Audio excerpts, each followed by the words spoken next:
All right, so now that we have practiced doing a row of brick stitch off of an established ladder stitch, we are going to kind of reverse engineer this and learn how to create a foundational row.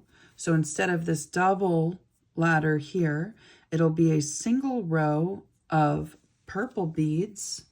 Actually, I should grab some purple beads off of a component. So I'm going to go ahead and just use a straight hairpin for the sake of this demonstration, with the idea being that when we come to class, we're working off of a crescent. And after you buy, if you buy some patterns from me, or if you buy additional kits from me, they may have a hoop component. They may have, we have some of these heart earrings here. So sky's the limit when it comes to what you can do this on. Actually, as I'm sitting at my desk, there's some hearts here that have this is a double row. For the sake of our Lunar New Year, we're going to be doing a single row, and that's what I'm going to teach here. But just understand that this is transferable pretty much anywhere once you learn this technique. So let's jump in. I'm going to go ahead and use my Big Eye kneading beetle again, or beading needle, beading needle again. Sometimes I flip my letters. I love this because you can pretty much thread anything. It's relatively simple. So I'm just going to even put some yarn in this needle here. The first step to building this row, it's a single row, right? So what we're looking for is a single row of beads here that then we can build our ladder off of. The first thing we're going to do is tie a knot. It seems simple. Often it can go wrong. What I would encourage you to do, because things can be slippery, is you can prime your thread with beeswax when you're actually using like a filament. Or I like to keep my tail long until the very end. I try to keep track of, like I just did over under like that. So I'll do the opposite knot to create a little bit more of a square situation. But for right now, don't overthink it. Just tie a knot here, over under, pull it tight, over under, pull it tight. You can, I like to kind of pull just to make sure my knot is not going to disappear and destroy all of my beadwork. So remember when we first started off of the ladder stitch, I said that the first stitch we always stitch 2. Reason being is because if you have one bead that you then will attach here, you're going to have this really ugly red cord, and we just want to make sure that we're hiding as much of our filament as possible. Obviously we won't be using red yarn, but it still just looks really messy if you only pick up one bead. So first stitch, 2 beads. The concept here is really similar to what I just taught you in the other video. So I'm again going to do this right-handed. I have to remind myself. And we're going to hold our beads here. Again, what are we trying to do? Let's look at our goal. We are trying to anchor these to this component, and then not only anchor them, but have them lay flush.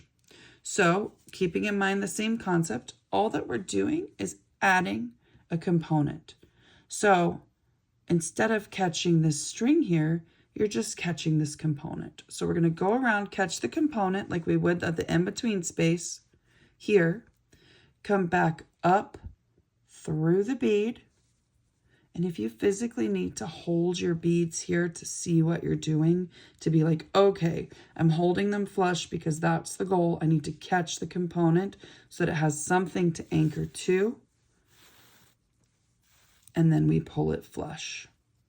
Now keep in mind, it's the same problem that we encountered before, where this second bead is flush and it's anchored, but the first bead is only anchored.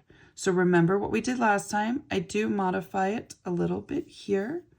We're going to come down through this bead, okay?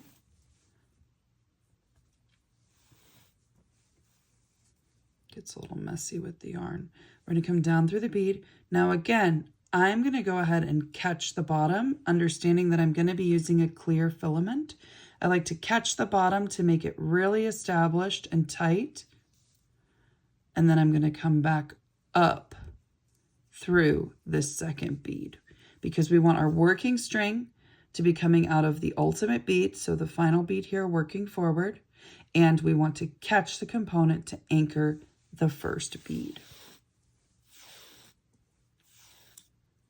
And then after that, other than the tail kind of getting in the way, you can move it around. So say you start, way over here and you want your row to start over here, or, you're not sure how many beads in the row. Just understand, even when you're on a hoop component, you can move it around relatively simply. I try not to too much, but it is flexible. So we have our first two, and now we're just going to continue like we did in the previous video with that kind of brick stitch idea. We're going to pick up a bead. We're going to get rid of any slack. That way we can really clearly see what we're doing. So our foundation hand here is holding on. Instead of catching the thread at the in-between, we are just catching the component. You can even use your hand here. I don't anymore, but it is helpful. We catch the component, right? And what's our goal? Our goal is to not only anchor this bead, but to lay it flat. I'm left-handed, so this is a little bit tricky for me, but to lay it flat. You'll be working with a hoop instead of a rod. So you'll kind of have to go in through the hoop. We'll go through that in class, but lay it flat, boom. Okay, I'm going to show you what this looks like left-handed and working a little bit more quickly. But I pull all the tension with my foundation, right? I lay it, come under, catch the component, and come up through the bead. Okay, understand the bead will flip because we want it to flip flat. Boom. Couple more times. Whoops, got caught here. Okay, we hold it, we come up. We want it to lay flat. So again, you can physically manipulate it the first little bit. We want it to lay flat, keeping your goal in mind. Boom. Okay, we'll do it a couple more times. We're going to pull out any slack. Okay, we hold it here. We come down. What is our goal?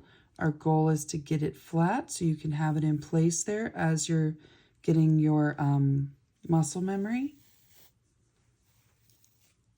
Pull it through. And now we're really getting somewhere with that. Let's do our last one. I'll show it to you right-handed. We're holding here with our foundation. We're working here with our needle.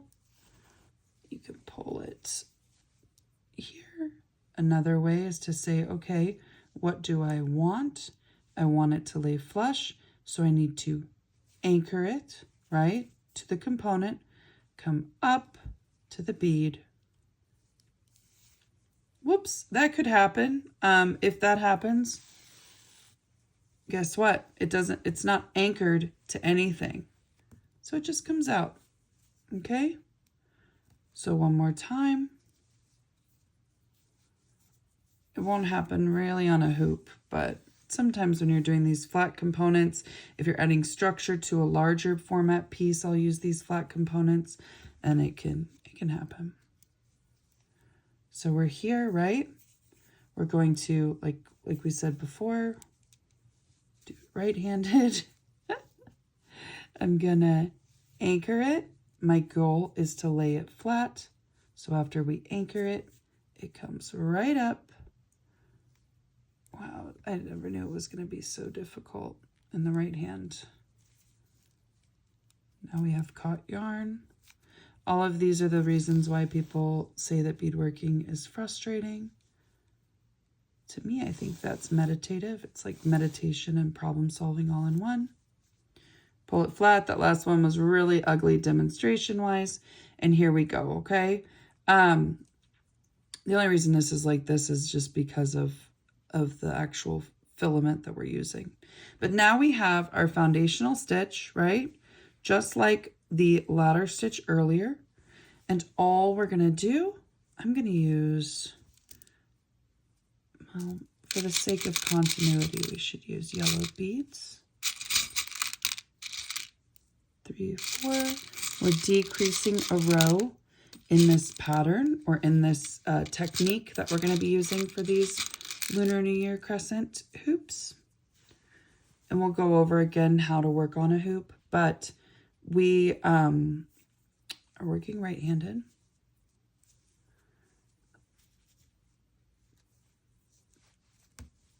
So for this final part, all we're going to do is the same brick stitch we did up here. Remember, we're grabbing 2 beads because we want to hide this thread here. 2 beads, pull them. So there's no slack here. Now what's our goal? Always keeping your goal in mind and then reverse engineering it. We want this bead to be anchored here and this bead to be anchored here.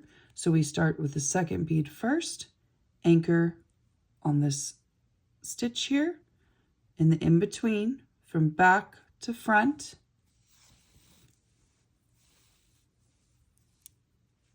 Now we're anchored, but we're not flush.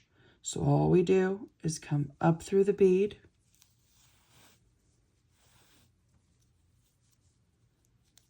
boom. Now, again, we have this problem with that first bead. It is anchored, but it's not flush. So we're going to go down through that first bead. It's all just problem solving. And as you get more advanced, you're going to realize, like, there's a solution to every problem. You just have to remind yourself what it is. So again, this in-between, we want to anchor to the in-between so that it will become flush. Beautiful. Now they're both flush, relatively, it'll get better, but they're both flush, they're both anchored, and all we need is for this working thread to come out of the ultimate bead, or the last bead in the row. Oops. So that we can continue on down the line. Okay, so then to continue, we pick up our bead, pull tension. Our goal is to anchor this bead to this in-between space, and then to make it flush. When you have filament, you won't have to worry. You've seen me get caught a lot as I come up. It's because this yarn is, you know, made of many different strings twisted together. But our filament that we're using is a fire line. It's actually a fishing line is how it started. We're using a 6-pound fire line. And so what that does is it's a monofilament. It's actually not, but we're just going to go with that. It's actually fused, but essentially it's a monofilament in how it works. And you won't have to worry about like really cutting it, you know, stabbing it in half. You can, you don't always have to. You see how I didn't pull the tension that time? It's not a requirement, but it is something that just will prevent unnecessary problems. You know, if you think about it, if I have this bead here, it could cause knots, it could cause just some additional drama. But that is our brick stitch off of a component. So you can see here we had our brick stitch off of the ladder stitch, our brick stitch off of the beaded component. And with these 2 videos, you should have a really nice foundation for our class. You should feel calm, you should feel confident. You are not obligated to practice. I just wanted us to start to wrap our heads around the mechanics and around some of the language that we will be using in class.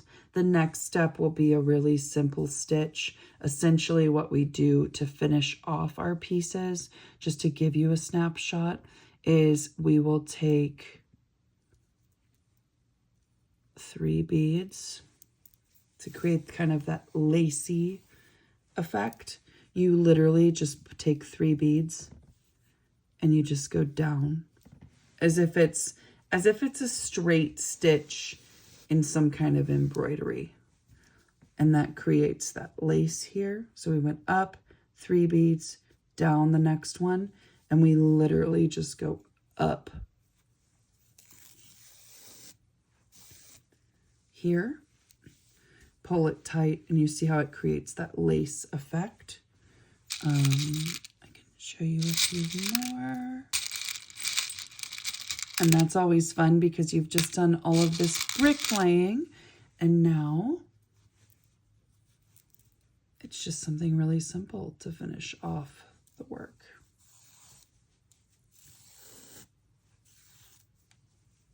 But you see I came up 3 beads, came straight back down,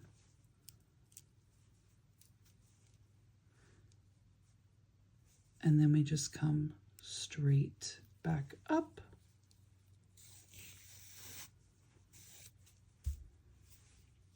With our 3 beads, and then come straight back down. We will modify all of this onto our hoop component. There are just a few more things to think about when it's on a hoop, but essentially this is all we're doing. We're going to lay the foundational stitch onto the hoop, onto the crescent, and then we will lay the second brick stitch, and then that modified picot or that lacy edge there. And then because it will be on the crescent, it's going to look really beautiful. We will attach basic components, and then we'll be on our way.